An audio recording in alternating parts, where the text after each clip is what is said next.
you all to the Political Science Student Association. This week we have a special guest, Professor Miner, to talk about international politics. So if you guys have any questions and stuff, great time to ask, communicate, everything. So glad to see you all here, and sorry. Thanks everybody. My name is Dr. Miner. I teach international politics, and this semester I'm teaching global issues, but I teach a lot of Middle Eastern politics classes, international law, and U.S. foreign policy classes. So I thought in talking to the officers, you don't have too many international-based themes for the PSSA. So I thought that we would make this very much an interactive kind of question and answer thing, but I wanted to talk a little bit about the Ukraine-Russia conflict and the Hamas-Israel conflict, and just to kind of try and convince you that they're more similar than they are different, and that there are a lot of factors that are common in both conflicts. Clearly, Russia and Ukraine are both countries that are fighting each other and have been for about 4 years, and then Israel and Palestine, or Israel and Hamas, are fighting each other, and that's been going on for decades. Hamas, as you probably know, isn't really a country, it's more of a non-governmental organization. So you have two wars between, two states here and a state and a non-state actor, or Palestine, which is, getting closer to being recognized as a country. But you might not realize that on an international level, there's an awful lot that the two conflicts have in common. Both conflicts are kind of stuck in the international system of power balancing. So they don't occur just by themselves. They are part of the international struggle for power between Russia and the United States and Israel and Europe and China. All of them have something to win or lose by the outcome of those conflicts. So as in global issues, we use something called levels of analysis, which asks students to look at every global issue or every conflict, both from the international power structure angle, the interstate angle where countries are fighting each other, and then the individual level, which is how it affects people in those countries and on the ground. And these are both devastating conflicts. The Ukraine conflict actually goes back to about 2005, far further back than when the actual war started in 2022. And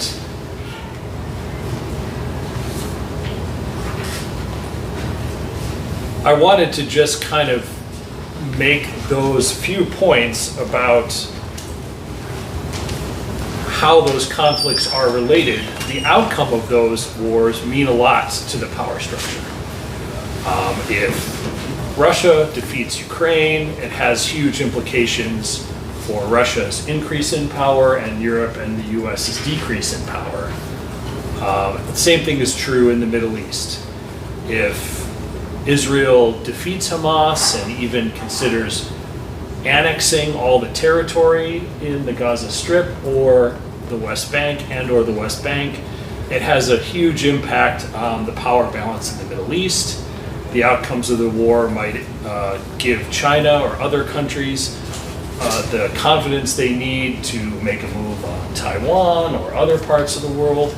And so we get so much information from day to day as to what's going on the ground. It's really important to be able to kind of separate the different levels of importance of each conflict and how it affects individuals and how it affects the international system of power balancing among the most powerful countries.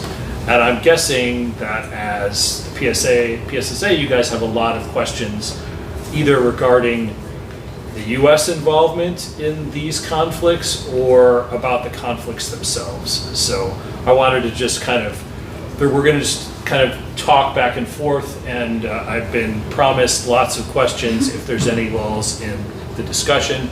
But you can please ask anything you want about the conflicts. Yeah. Before we do that, I was away when we started this. I just want to make mention, if there are people here for the first time, we are going to pass an attendance sheet around that will verify your attendance. If you put a faculty member name next to your name, I will contact that faculty member and let them know that you were here. I can't guarantee you credit, but we will verify your attendance. I'm sorry to interrupt. Oh, so I was wondering, I know that the United States kind of brokeraged some of the ceasefire stuff that's happening right now.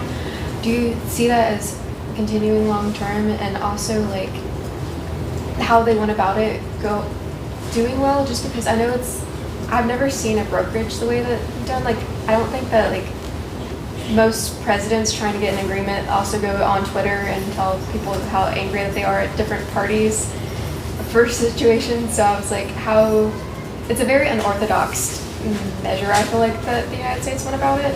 Do you see that as actually having worked well, and to like? I mean, first of all, the media has kind of, and social media has kind of upended how everything is done. And one of the assets that presidents have, including President Trump, is their ability to use that to their advantage. I don't necessarily, I mean, the use of social media to kind of put pressure on parties is unusual. And it hasn't worked in the case of Russia, where it has worked in the case of Israel. So as far as the ceasefire itself, I would probably turn that around on you guys. Do you think that the ceasefire is going to hold and there'll be peace remaining in the region? Has it ever? Well, I mean, and that's the thing.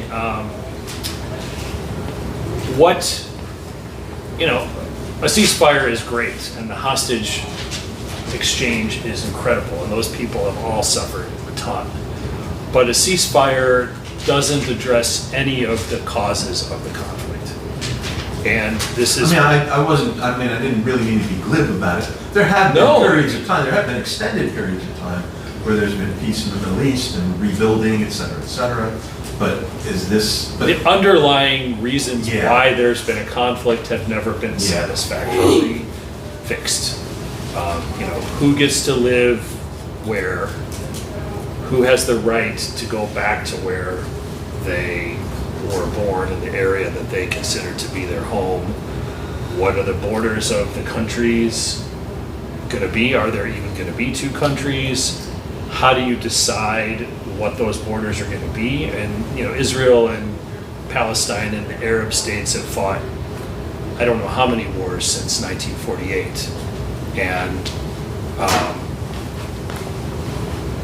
frankly, I don't think that this ceasefire is really very close to addressing any of the issues that have plagued the region forever. It is an incredible development, and President Trump deserves credit for brokering this. I was reading this morning that kind of what gave him really the upper hand was Israel's decision to bomb Hamas people in Qatar. Israel, as you probably have read, has been bombing Lebanon and Iraq and Syria and the Gaza Strip. And that last attack that they did against Hamas negotiators while they were considering the ceasefire, I guess, enraged so many people that it gave President Trump an opening to put additional pressure on Prime Minister Netanyahu to force him to finally agree to a ceasefire. And that kind of opening hasn't occurred in Russia and Ukraine. But I still think that, as you probably have also read, the ceasefire was, potentially broken within 24 hours of it starting by both sides. And, it's a little deja vu, as Dr. Cavalli was saying. They probably fight a war with their neighbors, Israel, every 5 years. And it's just, peace will come, and they'll do their best to try and address the underlying causes, but there's never an agreement. And so the next conflict is almost always inevitable. I mean, it seems to me like it's almost a revolving stage that goes from, you know, Egypt to Lebanon to Gaza to various places. It just keeps jumping around, but it's the same root causes in different places. I was talking to Sedona yesterday about this, and what's different in the last year or so is that a lot of the countries around Israel have either collapsed or are significantly weakened than they were before. And with Israel's aggression, that has changed the power dynamic in the region. The Syrian government, so Russia is fighting Ukraine, and they pull all of their military and all of their aid from Syria to move it to fighting Ukraine, and Syria collapses. Lebanon and Egypt, really big players in the region, are on the verge of economic collapse.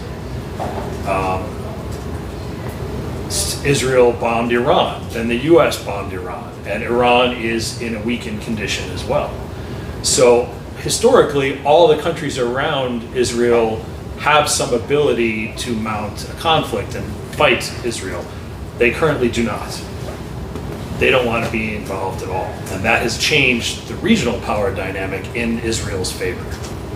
Is that because Israel is like, in comparison to the surrounding states, just stronger? Like because the other states just don't have as many resources? Is it because the United States has done that? Is it like leadership within Israel? Because I know it surprised both of us, like kind of within the past year, that all the surrounding nations have become so weak. So what do you think it is about Israel's strategy, so to speak, that has like allowed that to happen? But what do you guys think about who supports Israel versus who supports Arab countries? I mean, all of these conflicts and buildups, the money has to come from somewhere. So when you think about the power dynamic in the Middle East, specifically in the Israel-Palestine area, where are the money and the weapons coming from? Kind of like You said the U.S. I mean, who is the U.S. funding? Are they funding? Israel. And then again, the state of Israel sees as beneficiary to have a conflict. Netanyahu, one of the reasons why he has benefited so much from this is that he has allied himself with more right-leaning sources in the Israeli politics sphere. That's why he's pushing for conflict. Yeah. Exactly. That's what's allowing him right now to stay in power. So from his point of view, it's beneficial to have this conflict. That is, I believe they said that they were also arming parts of Hamas, and they were letting them, arm themselves, build all these infrastructure. Who was arming Hamas? I don't know if I remember exactly reading that Israel was allowing Hamas to arm themselves, or that they basically allowed for this to happen. There were a lot of people I'm not calling. sure I agree with that. We'd have to kind of look and see. Again, I don't remember exactly where I got this from. I also saw a lot of people calling, again, and I don't want to hop into conspiracy theories, but saying that Mossad, one of the biggest intelligence in the world, casually let an attack of this magnitude happen. And again, I'm not saying it is not bound to happen. Of course, it is impossible until said thing happens. But I mean, no country's sovereignty is foolproof. Exactly. So while there may be conspiracy theory that supports, or maybe evidence that supports that idea, it's more likely that Israel just, regardless of what they do, they cannot protect themselves from every attack. And that was an extraordinary attack. So. I remember at the start of the conflict people talking about it, but the fact that Israel had almost supported Hamas way before the conflict, like when it was first starting, as like a destabilization of Palestine, like kind of like how the U.S. supported certain governments in South America to kind of destabilize their governments to get riches out of there, and it backfired, and they just didn't realize it because it hadn't backfired on the U.S. So the U.S. backfired first, and then the same thing happened to them. Well, so think about what Israel might want as an end game to this conflict. I mean, do they want a two-state solution? Can they even have a two-state solution if Hamas and the Palestinian Authority basically don't speak? The majority of Israelis don't think so. I mean, part of the problem is, and that could be, that could be true. There is nothing that Israel can do really to make sure or to assist Palestine in healing their own rift between Hamas and the Palestinian Authority. The Palestinian Authority was supposed to be temporary, was created in 1994, long before any of you were born, just to get through the Oslo Peace Accords to pave the way for a new government. The accords were signed, but then they were not implemented properly. The Palestinian Authority remained in control of the West Bank and Gaza. There was an election in 2006 because they were trying to get Hamas into the political process, like they did with Hezbollah in Lebanon, the IRA in Ireland. I mean, the idea was to kind of bring them into the kind of progressive or productive part of government to get them to stop fighting and to try and achieve their goals politically rather than through military force. That was not a good result. Hamas won the war, or won the election in Gaza, and they've never had another election. They've cut off their relations with the Palestinian Authority. The Palestinian Authority is getting a lot of support from the international community. This gets me back to my other question. Who supports Hamas? And this is probably where I cut you off, really. Hamas is an offshoot of the kind of the heartland of the religious Muslim non-governmental associations, or the Muslim revolutionary part of the Middle East, which is Egypt. I don't know if you guys have heard of the Muslim Brotherhood before. It's the first non-governmental religious organization that was very well known and powerful, and it dates back to the 1930s. And Hezbollah and Hamas and the Palestinian Islamic Jihad and all these other groups, Islamic State, Al-Qaeda, they're all inspired by the Muslim Brotherhood. And they're all funded by other actors in the Middle East and around the world. Who do you think actually gives money to the Islamic State? I mean, all these groups try and make their own money through whatever means they can, but they're often funded by other countries. Venezuela. What? Venezuela, they back Iran. It's a hotspot for Hamas. Okay, so Venezuela, China, Iran. It's mainly Russia, Iran. Iran, I know, supplies a lot of, like with Hezbollah, the Houthis, Hamas. There are a lot of the ones that are funding a lot of these organizations in the Middle East. And when it, because I know, I forget what their organization, like Axis of Resistance or something like that, with the Iranians, how they embedded a lot of these groups across the Middle East for, destabilization processes to implement, to try to rival the U.S.'s power in the region and Israeli power by trying to seem like they're the more of the powerful country in the region.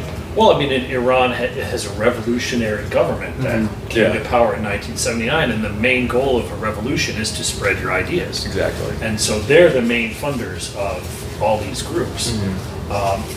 And Russia and other, Venezuela, China, other groups, and they have been surprisingly very weakened lately. I mean, the Russia-Ukraine war has resulted in Russia not having any funds to put into the Middle East. And Iran, with Israel's attacks and the U.S. attacks and all the sanctions, they're also economically weaker than they have been before. So the funding is kind of drying up on the Arab side, while it's not really drying up on the Western side. And that's true with the Ukraine support as well as the Israel support. Yeah. The way I kind of saw it, especially at the beginning of the war, was it was almost like another mini, I'm forgetting the word now. Oh, like a mini Cold War. Like it was just like The United Middle States. East one or the? Yeah, the Middle East. Just Okay. because Russia was helping fund like Hamas and different things, and then the United States was funding Israel, and it's kind of them clashing just over another country. I mean, the real Cold War Part 2 is the Ukraine war. Yeah. But, I mean, that's my point that I started with, is that all of these conflicts, they just don't happen in a vacuum by themselves. The money and the support comes from all over the world, because all these countries around the world have something they want to gain by having one side win or lose. And what surprises me the most in our discussion yesterday was just that the Russia, Middle Eastern side economically is kind of hurting right now, and that's caused a lot of problems for them. Yeah. You were saying that the West hasn't really had money issues when funding their interests and their side of the conflict. Do you ever see that money running out like we see an affordability crisis? If we see more instability in Western countries, do you think their support will wane off of these conflicts? Yeah, I mean, the U.S. since 1948 has given Israel almost $350 billion. I did a little research on U.S. support, and there are a number of statistics that talk about U.S. support around the world since World War II. So there's like a list of countries in ranking order, and Israel is the #1 beneficiary of U.S. aid for the last decades. Do you have any guesses as to who the second one is? Japan? Well, France and England are on there because of the Marshall Plan after World War II. They're not at the top. I think you'd be very surprised at what the second country Is it is. Saudi Arabia? No, Was it like Afghanistan? Egypt. Egypt.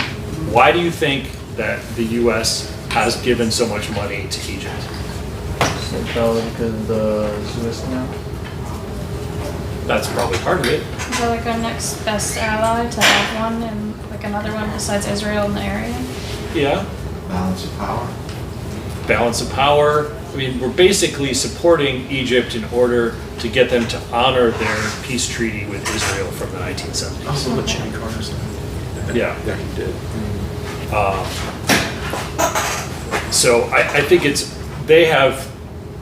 U.S. has given Egypt $200 billion, which is twice as much as the U.S. has supported Ukraine and Afghanistan and Vietnam and Iraq. I mean, the list is fascinating to see. I do think that there's an issue as to how long the funding will continue on all sides. It's no secret that the Trump administration doesn't favor giving as much aid to Ukraine as we have in the past. But they've kind of started a new agreement that allows the Europeans to kind of pick up that slack.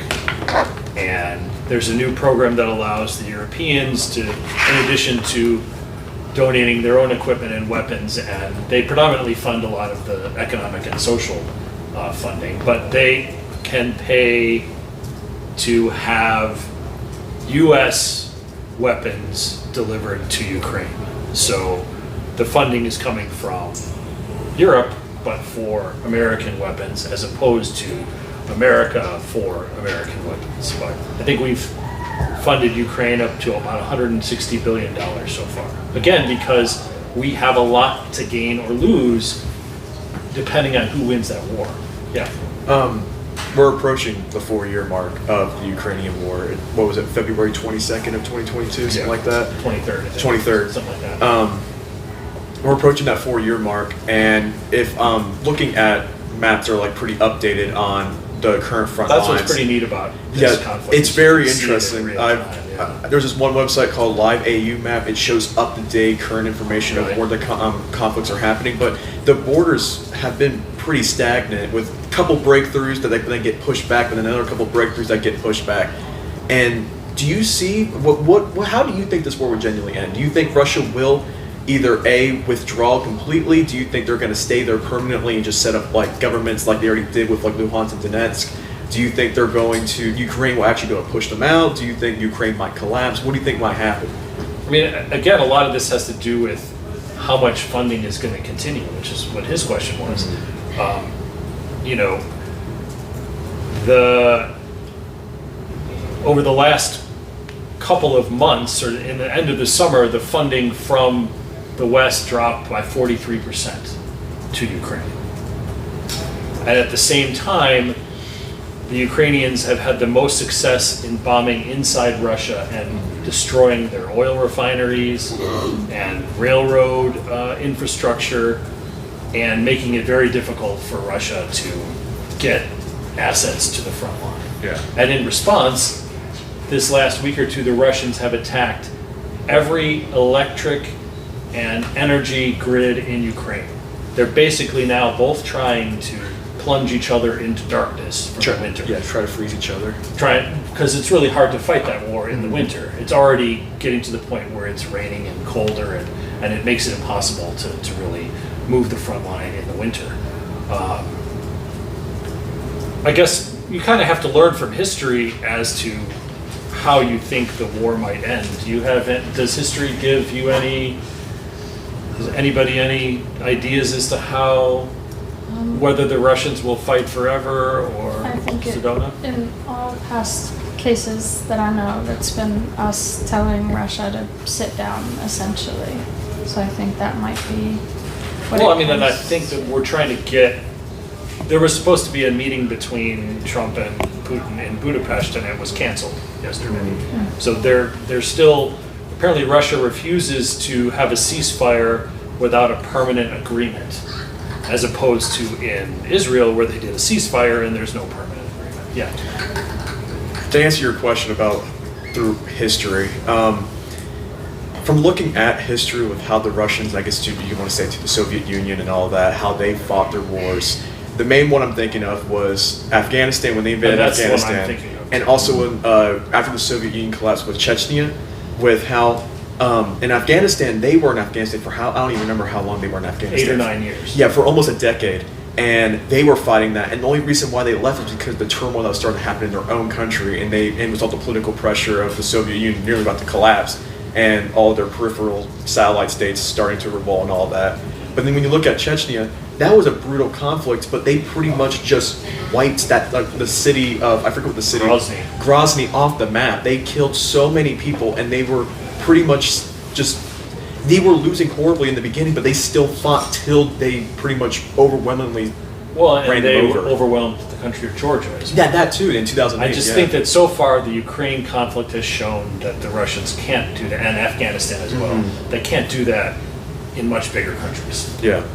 So that's maybe one lesson we can learn. Let's see what else we can figure out. I mean, I feel like I would add that I think it's more likely for there to be a regime change in Russia for the conflict to end rather than it to end naturally, just because of like this idea of this Russian spirit to like never give up, and we've seen that through like many of their wars, like except for I think the most blatant example would probably be World War I, but it was ended because of, like, their involvement was ended because of a regime change. And again, Afghanistan nearly ended because of the regime Because change. of the I mean, I want to caution you in thinking that regime change happens often. World War II only ended in Japan when the nuclear weapons were dropped on Japan. That was the only way to get a regime change in Japan, was by dropping nuclear weapons. That doesn't mean that regime change is unlikely to happen. But I want to caution people in thinking that that's a solution that we can assume is like no bond. Yeah. From the Russian side, I don't see a lot of willingness to stop the conflict. It's been more than 25 times that they've violated like ceasefires since 2014 until now. They've had several treaties with Ukraine that They they just kind of wiped their ass up. with, Yeah, exactly. and they've That's the given political President Trump the technical. runaround more than one time. Yeah. It's So I mean, something has to happen to the Russian war machine or the Russian state in order to make them stop. I do believe that it's not a deal of like throwing more money to the problem of the American people, because a lot of them have the view that we should not interfere with the Yeah, Ukraine we've war. spent tons of money. We have spent tons of money, but then again, I see like the conflict that many Americans do not grapple with is the idea that America is such a big powerhouse because it invests that much money in things that it considers to be profitable. It gets to be the top dog just because We they do are have the money. one of the top dogs, if not the top dog, on the international system, and that's why these conflicts are so important to us, and that's why we spend all this money. Yeah. To say what I think how the war would end in Russia and Ukraine, I don't think there would actually be a full conclusion on either side of either a full victory on either side, because I don't see at this point Russia is, again, we're at the almost the 4-year mark. They have not been able to push one at full strength. They're already so much weakened. I don't even know how many troops they potentially have lost. Again, their own government figures. They've lost more than 5 times the number of troops as the Ukrainians. Exactly. So they've lost a Probably major amount of a troops.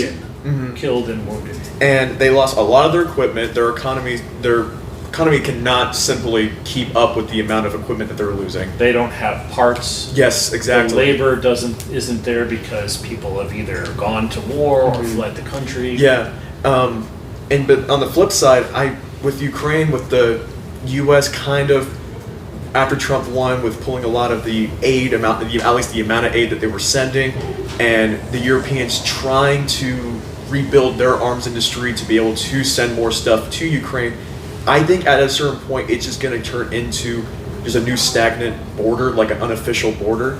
And again, like what happened with Luhansk and Donetsk, I feel like they're just going to implement just new puppet governments there and just kind of just keep it there and turn it back into like more of a, I just say like back in 2014 with how all the way to 2022, it was a very low scale war. Mm-hmm. Even though they're still at full fighting right now, I feel like it will slowly die down to where it's just a low skimmaging and all that till Russia or Ukraine feel like they have the opportunity to push back. That's kind of historical precedent for that as well.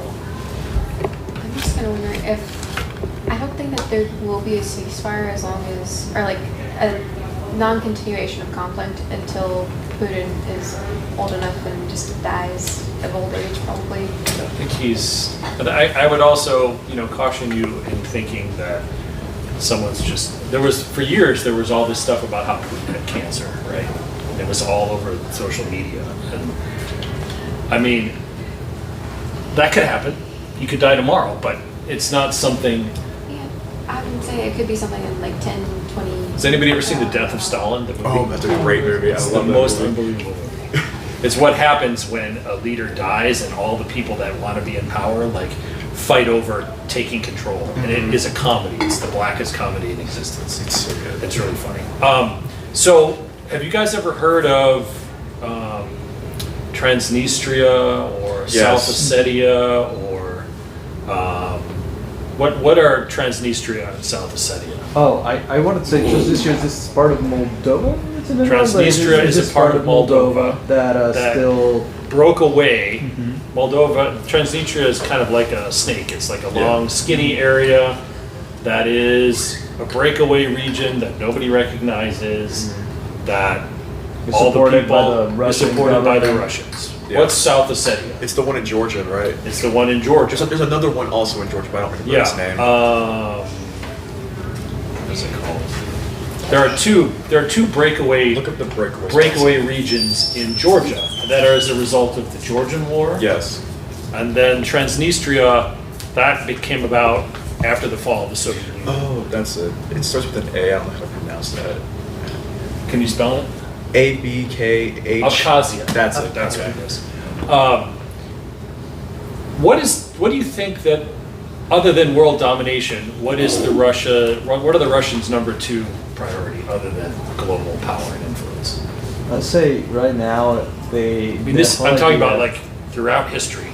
What is it that they need? The preservation of the Russian, ethnicity of the Russian culture is something that they call upon all the time. More than that. The survival of the Russian Empire.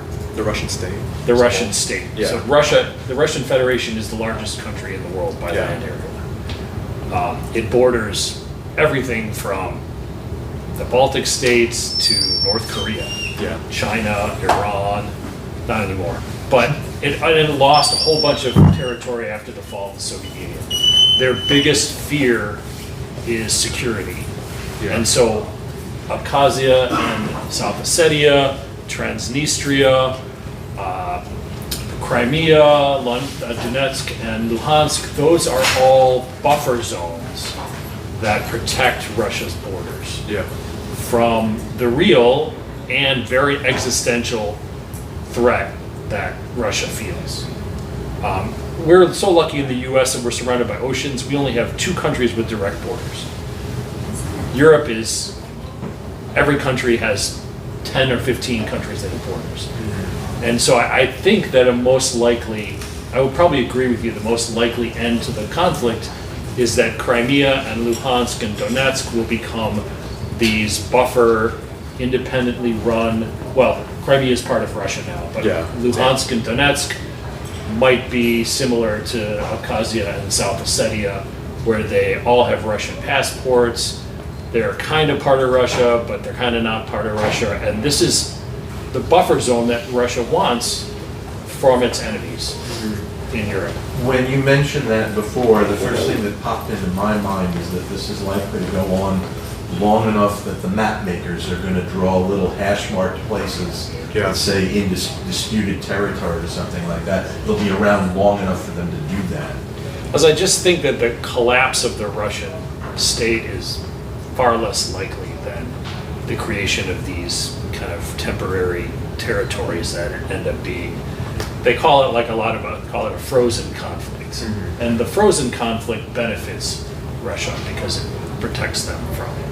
Nita, do you have a question? I just thought, like, in general, like, I mean, the main thing for Russia is just getting back the USSR.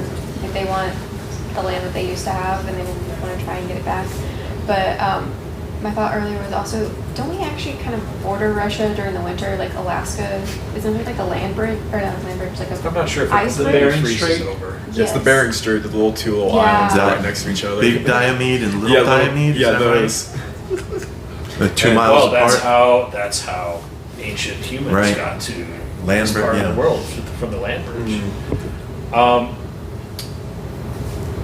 I want to get you guys to help answer this question. What do you think the countries around Russia, the former Soviet Union countries, what do they want? In the global power structure, how do you think they're doing while Russia's fighting their war against Ukraine and it's not going well? It was supposed to last a week, it's lasted 4 years. One of the biggest ones was between Armenia and Azerbaijan, where they fought 2 wars, honestly, since the. Oh, they've been fighting I know they've been doing a lot more. since the early 90s, yeah. But they've had border disputes for years and years and years, and they fought a very major war, I think like last year, and Azerbaijan won it, but Armenia was part of Russia's, like, their version of NATO, like the CTSO or something like that, and since Russia just cannot help, they didn't help Armenia. Armenia got steamrolled by Azerbaijan, and That's now, because they had to put all their money in Ukraine. exactly, and now Armenia is second guessing its alliance with Russia. It's like, they can't protect us. We should probably look elsewhere. And even though they haven't done this, they're flirting with the idea of maybe trying to do stuff with the EU now and all We that. have a much Yeah. closer relationship with Armenia than we did before, and that's the fear. I think there's been stuff in the news about Kazakhstan making border crossings into Russia much more difficult with inspections, and the Russians, to get around a lot of the sanctions, are using supplies that they buy from China that are trucked in through Kazakhstan. And over the last year or several years, all of the former satellite countries or former Soviet countries who were part of the Confederation of Eurasian States, Something like that, yeah. and the CTSO, which is their like security organization, they're worried that Russia can't protect them at all, just like Armenia's experience. And so they're kind of pulling away. If Russia does not win this war, they will not only weaken themselves globally, they will lose the patronage of their neighboring countries as well. And they'll start looking to China Yeah. or the US, or Armenia's looking to the US and Europe for partnership and protection because the Russians can't supply them anymore. Exactly. And I think from what I've been reading, that's already underway. So even though the conflict might not have a clean end, the weakening of the Russian Federation's military machine and their international influence can very much happen, despite the fact that they don't lose the war, or that it doesn't really actually end. Yeah. And you were bringing up something about with how Russia is, they border so many countries, and one of their biggest concerns is Russia is a pretty flat country. It's besides the Ural Mountains, at least in western Russia, is a Their very borders flat, are very susceptible and everything. And main reasons why they went westward into Europe during the Russian Empire and the Soviet Union was to have these buffer states between itself and the rest of Europe, because they wanted to protect the mainland Russia and have a bunch of more land between it. So one of the big concerns is, I've heard this, is when the war just happened, the reason why they wanted to take Ukraine, and then there's so many reasons of why they wanted to take Ukraine, but one of the big reasons I heard was that whole border of Ukraine with Russia is super undefendable, and if Ukraine wanted to join NATO, which they were flirting with the idea a lot. Well, they still want to. They still want to, but this is right before they invaded. If Ukraine joined, that opens up a horrible area for Russia. It's security. Yeah. They need security. It would They cut want off security. Belarus, it would cut off the Caucasus, it would do that, and Russia couldn't have that. So by invading Ukraine, it holds Ukraine from not being able to join NATO. So I don't think they will ever want to leave, because Ukraine can't join NATO until they end their disputes between Russia and all that. Well, that's why frozen conflicts Exactly. in Luhansk and Donetsk and them keeping Crimea will enable them to protect their borders better. But, in addition to Russia always being a global empire, global power and influence and existential threat of invasion for such a big empire and country, I think those are two of their major national goals or things that they're always trying to accomplish. And they use their culture and their ethnicity as a way to support those efforts. But Russia is only 75% Russian. Russia is an international country with all kinds of different groups of people. It's not anywhere near as homogenous as a place like Japan or Italy or Colombia. I mean, it's very ethnically diverse. Other questions? As we get towards the last few minutes, we usually like to talk about what the future might see. So where do you think all of this I is mean, going? we've kind of talked a little bit about how we think the Russia-Ukraine conflict might end. Do you guys think how do you think will there be two states, Palestine and Israel, or one, or will we be stuck like this for a while longer?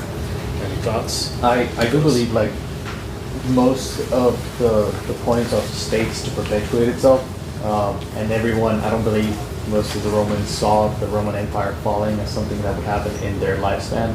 The empire does. But every state and every empire does, and it becomes sort of a Theseus shift.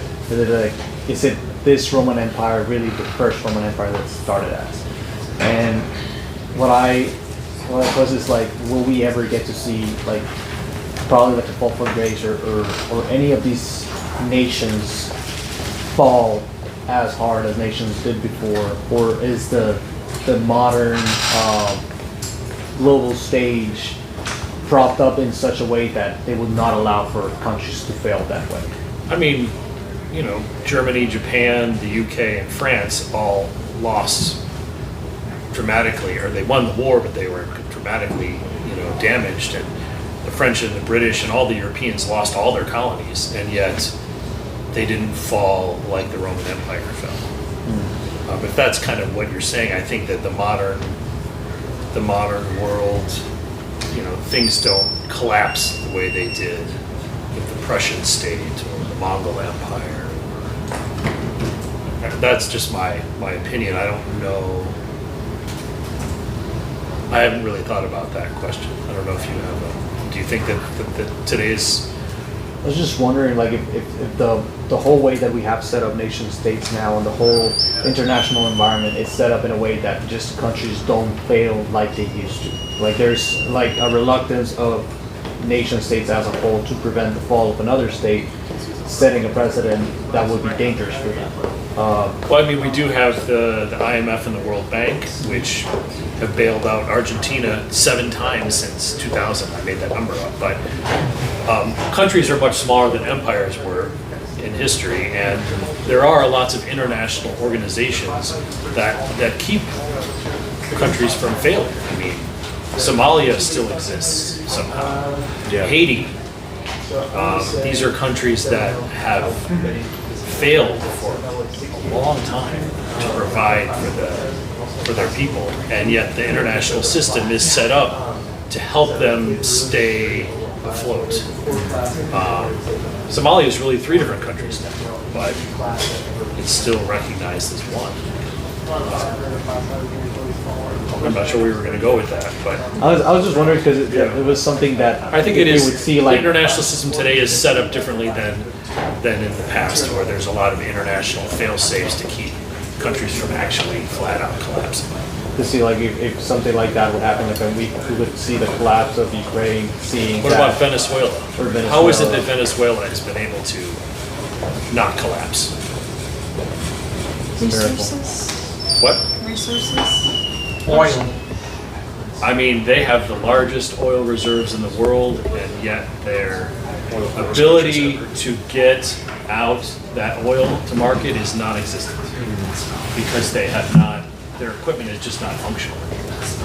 How you can be the country with the largest oil reserves and let your equipment be non-functional at the same time is, there's a lot going on. Yeah. I'm totally shifting gears here. Uh-oh. I guess I'm wondering, do you ever think there will be a ceasefire that isn't broken in the Israel-Palestine conflict? Like over, I mean, I feel like it's Well, just... that's an easy question. No. You mean like a permanent peace? Yeah. Well, I mean, they have to address the underlying causes. Who lives where? What sort of borders are there going to be? And, can the two countries have enough sovereignty to live side by side? Those things have to happen in order for a ceasefire to actually work. I don't think that today's ceasefire is going to hold for very long because we're not even addressing or even discussing any of the underlying issues. So that's kind of what I was bringing up earlier on when I talked about hopping from place to place. I mean, it was Egypt and Israel in the Sinai in the 1960s, and then it was Lebanon in the 1970s. Now it's Gaza, and it was Iraq in the 1980s. There are all these conflicts. So one reason for that is bouncing that around. all the countries have really weak sovereignty. So they can't control how non-state actors take over different parts of their countries and cause problems for other countries. It's not like the US where we can kind of stop these actors from doing these things. They can't do that in the Middle East. Okay, Anita, why don't you take us out? One thing, I want to thank Dr. Miner for coming today. So, and thank you all for coming today. We also have a big event coming up on the 28th, Halloween party. It's going to be in the Hogue Great Room. So it's the place that kind of looks like Hogwarts. It kind of sticks out on campus. It should be a lot of fun. It's a potluck. I volunteered my reservation designee to make buffalo chicken dip. Please don't let that go to waste. It should be really good. And yeah, it should be a lot of fun. It'll be from 5:30 to 8:30. So come join us for that. And also if you guys have topic ideas for next week's meeting, let us know through our group chat or through Instagram. Thank y'all. Is that where you're wearing your costume? Yes. Yes. I don't want to spoil the costume idea. Okay. So I have a question.